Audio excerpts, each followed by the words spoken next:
Well, as you can see, the shelter roof is coming along quite nicely. In fact, we've got that right up to the ridgepole. That's a good thing. And in the back, you can see that we're going to keep coming down almost to the ground here.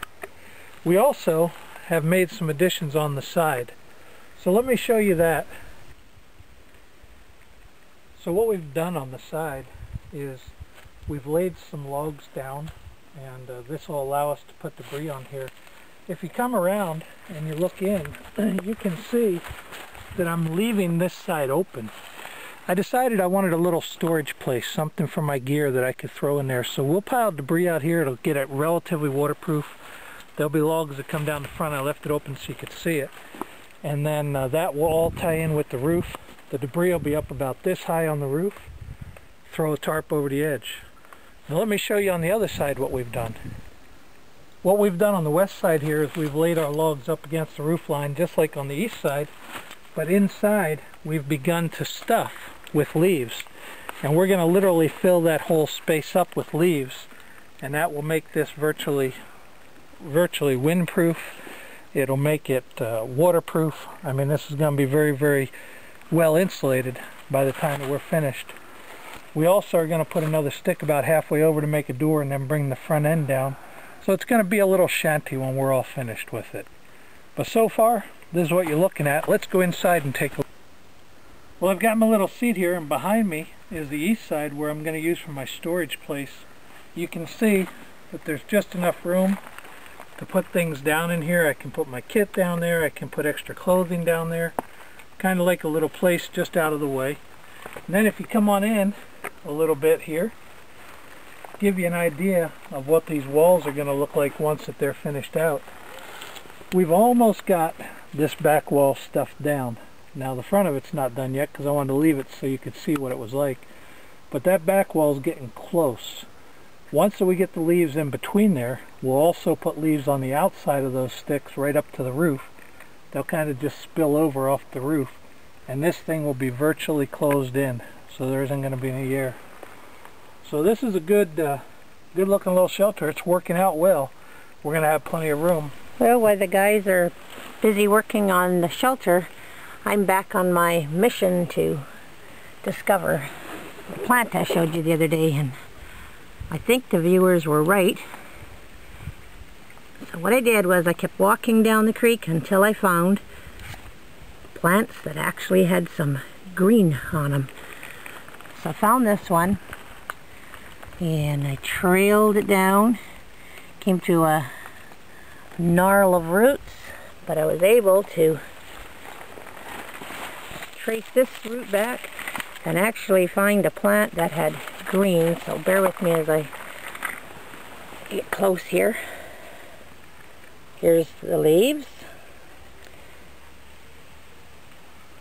Not a whole lot. The stems here are still green,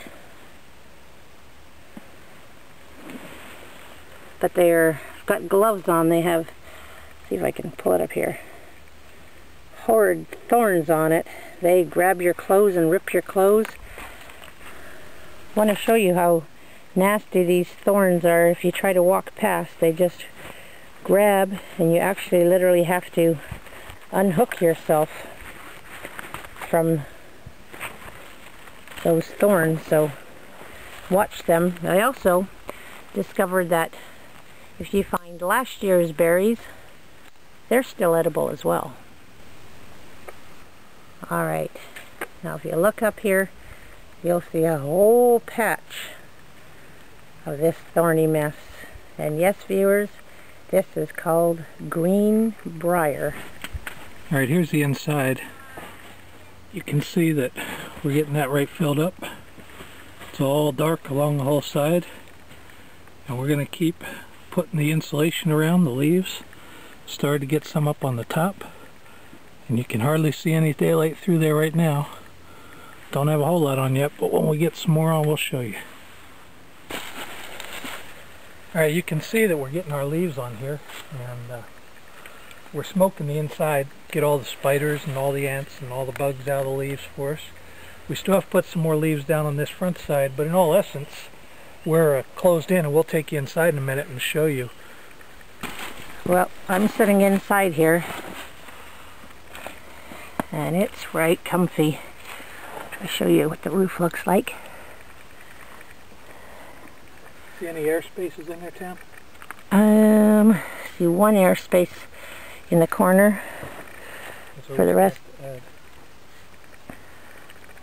it's looking real good.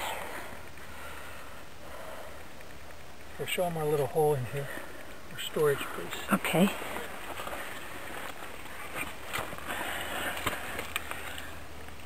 Down here is the storage area.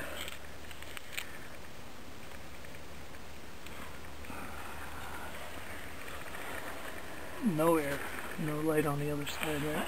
No. Little spots in the back.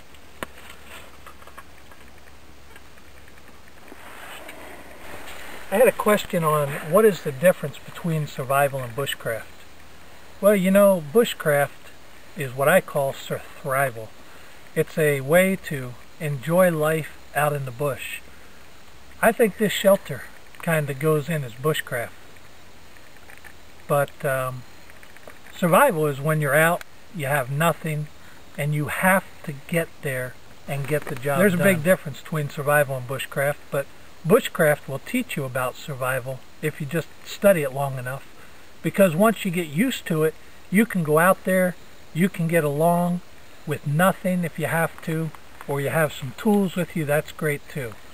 So the difference between survival and bushcraft is the need to survive or having a great time out there. And again, I call this survival. Well, we're going to finish up this shelter and we'll bring you back for another episode.